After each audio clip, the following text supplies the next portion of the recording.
स्वागत है आपका आपके अपने यूट्यूब चैनल ओरिजिन फिजिक्स में। तो आज होने वाले जो आपका रसायन विज्ञान का केमिस्ट्री का पेपर हुआ है, उस पर विकल्पीय प्रश्नों में आप लोग खुद चेक कर लीजिए कि क्या आप लोगों ने यही ऑप्शन जो है लगा के आया हुआ है। देखिए आपका पहला प्रश्न है, पहला प्रश्न कह रहा है, आपका पहला प्रश्न है कि वह ठोस जो चालक, आघातवर्ध और तन्य होते हैं कहलाते हैं। ध्यान दीजिए इस पहले प्रश्न को। आपका पहला प्रश्न कह रहा है कि वह ठोस जो क्या होता है, चालक, आघातवर्ध और तन्य होते हैं कहलाते हैं। तो इसका ऑप्शन क्या क्या दिया था, आणविक ठोस दिया था पहला ऑप्शन, दूसरा ऑप्शन दिया था आयनिक ठोस, तीसरा ऑप्शन दिया था धात्विक ठोस और चौथा ऑप्शन आपका दिया था कौन सा ठोस, सहसंयोजक ठोस दिया था। तो सहसंयोजक ठोस है ना, ये आपके चार ऑप्शन दिए थे। तो ध्यान दीजिए कह रहा कि जो विद्युत और चालक, तो विद्युत चालक किसमें होता है आपका, जो धातुएं होती हैं वो क्या होती है, विद्युत की चालक होती है। आघातवर्धनीयता, धातुओं को आप पीट भी सकते हैं, चोट भी, तन्य खींच भी सकते हैं। तो आपका ऑप्शन कौन सा सही था, इसमें आपका ऑप्शन सी जो है वो क्या था, करेक्ट ऑप्शन था। तो अगर आप लोगों ने सी ऑप्शन लगा के आया हुआ तो आपका क्या है, ये एकदम बिल्कुल एकदम सही है। दूसरा प्रश्न दिया था आपका, दूसरा प्रश्न ये था कि 10% द्रव्यमान वाले ग्लूकोज के 200 ग्राम विलयन में ग्लूकोज की मात्रा होगी, है ना।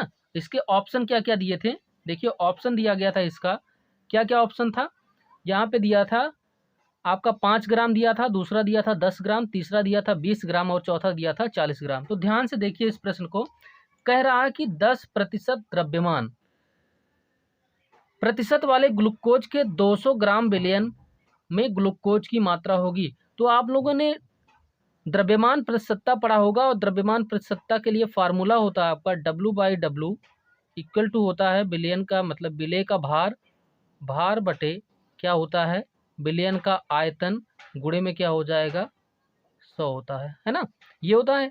अब यहाँ से ये चीज आपका दिया गया है, ये जो दिया है, ये जो 10 दिया गया यहाँ पे, ये क्या दिया गया था, यही दिया गया था। तो यहाँ पे हम रख देंगे 10, तो 10 बराबर W बटे में क्या हो जाएगा आपका V। तो आपका W निकालना था, W क्या करना था, ज्ञात करना था। W बटे में V आपका कितना है, V कितना है 20 है, V कितना है 20 है, तो गुणे में क्या हो जाएगा 20 नहीं 200 है, कितना है 200।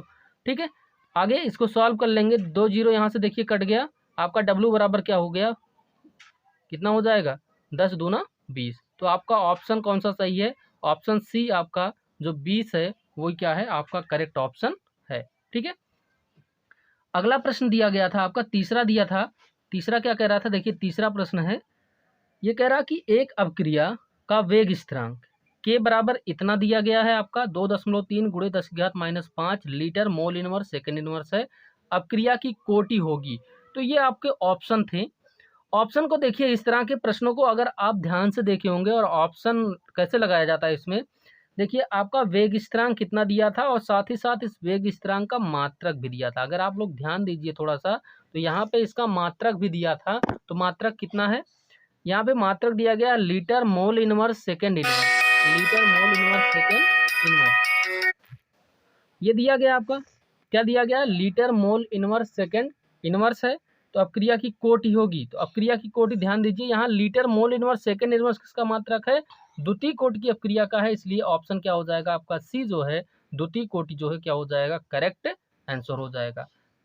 अगला प्रश्न आपका दिया गया था, देखिए इसके ऑप्शन क्या क्या है, दिया है क्षारक जो आरएनए में नहीं होता है, ऐसा क्षारक जो आरएनए में नहीं होता। तो इस चीज को ध्यान से, क्षारक जो आरएनए में नहीं होता है, ऑप्शन है एडेनिन, ग्वानिन, थायमिन और यूरासिल, है ना। तो आरएनए में क्या नहीं होता हमारा, थायमिन जो ऑप्शन था, सी ऑप्शन क्या था, करेक्ट था। तो क्या नहीं होता है, थायमिन नहीं होता है। अगला प्रश्न आपका कैनिजारो अपक्रिया प्रदर्शित करता है, क्या दिया गया था, कैनिजारो अपक्रिया प्रदर्शित करता है।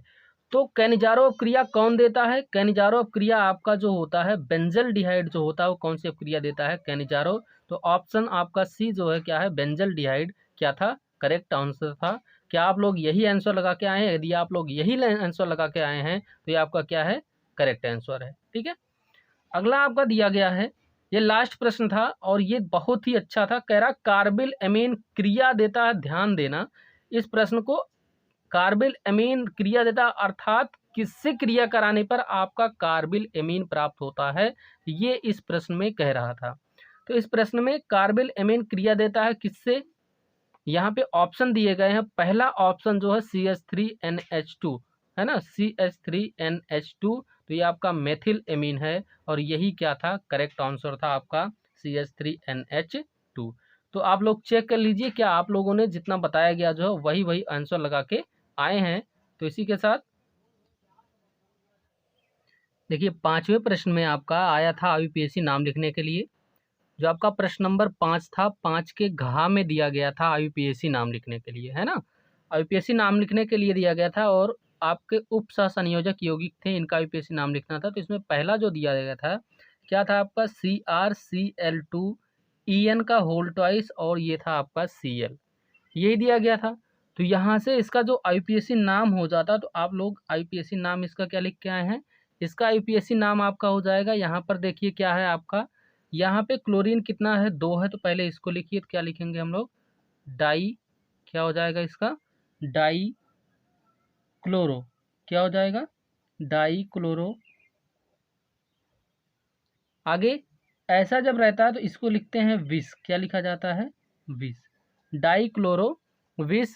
और यहाँ पे En का होल ट्वाइस था और En आपका जो है ये है एथेन 1,2 डाई एमीन, क्या है, ये आपका है एथेन, क्या हो जाएगा, एथेन 1,2 डाई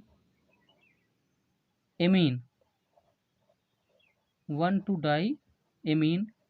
और आगे क्या था इसमें, अभी भी आपका यहाँ पर Cr बचा हुआ, तो इसके लिए लिखते हैं तो क्या हो जाता है आपका क्रोमियम, ध्यान दीजिए क्या हो जाएगा, क्रोमियम। और इसका नाम आपका हो जाएगा, फिर आप लिखेंगे क्रोमियम में, यहाँ पे ये थर्ड हो क्रोमियम है तो थर्ड हो गया, और क्या हो जाएगा आपका क्लोराइड, क्या हो जाएगा नाम, क्लोराइड हो जाएगा, ठीक है। तो इसका IUPAC नाम आपका क्या हो गया, di chloro bis ethane 1,2 di amine chromium third chloride, ये इसका IUPAC नाम लिखना था आपको। दूसरा आपका कंपाउंड जो दिया गया था CsFeCl4 दिया गया था। CS यहाँ से नाम लिखिए आप, तो CS लिखेंगे तो क्या हो जाएगा, CS आपका है सीजियम, क्या है आपका, सीजियम है, तो हो गया सीजियम, नाम लिख दिए सीजियम। यहाँ पर क्लोरीन कितना था, 4, तो हो जाएगा आपका टेट्रा, क्या हो जाएगा, टेट्रा हो जाएगा। और क्लोरीन के लिए क्या लिखते हैं, क्लोरो लिखते हैं, तो टेट्रा क्लोरो। और यहाँ पे Fe था, तो ये आपका आयरन होता है, तो इसको क्या लिखते हैं, फेरट लिखते हैं, तो क्या हो जाएगा, फेरट। और ये क्या हो जाएगा आपका थर्ड, तो इसका नाम क्या हो गया, सीजियम टेट्रा क्लोरोफेरट थर्ड हो गया, ठीक है।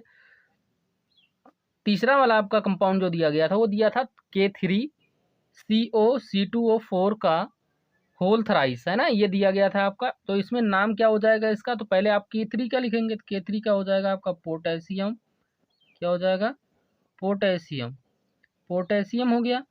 उसके बाद आपका यहाँ पे देखिए, यहाँ पे C2O4 आपका क्या है, ऑक्जिलेट होता है, और यहाँ पे कितनी बार है, 3 बार है, तो क्या हो जाएगा, ट्राई ऑक्जिलेटो, क्या लिखेंगे, ऑक्जिलेटो, है ना, ऑक्सलेटो, ट्राई ऑक्से, ऑक्से होता है वैसे, ऑक्सेलेटो। और यहाँ पे है CO है, तो CO के लिए क्या हो जाएगा आपका, कोबाल्ट हो जाएगा, क्या आ जाएगा, कोबाल्ट आ जाएगा। कोबाल्ट के आगे क्या हो जाएगा, ये कोबाल्ट आपका कितना है, थर्ड है, तो कोबाल्ट क्या हो जाएगा आपका, थर्ड हो जाएगा।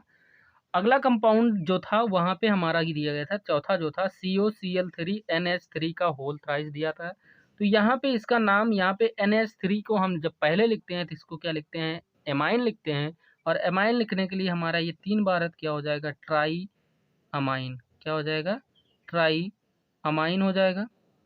और क्या हो जाएगा, यहाँ पे देखिए 3 बार आपका क्लोरीन है, तो क्या हो जाएगा, try chloro, try chloro, try chloro हो गया।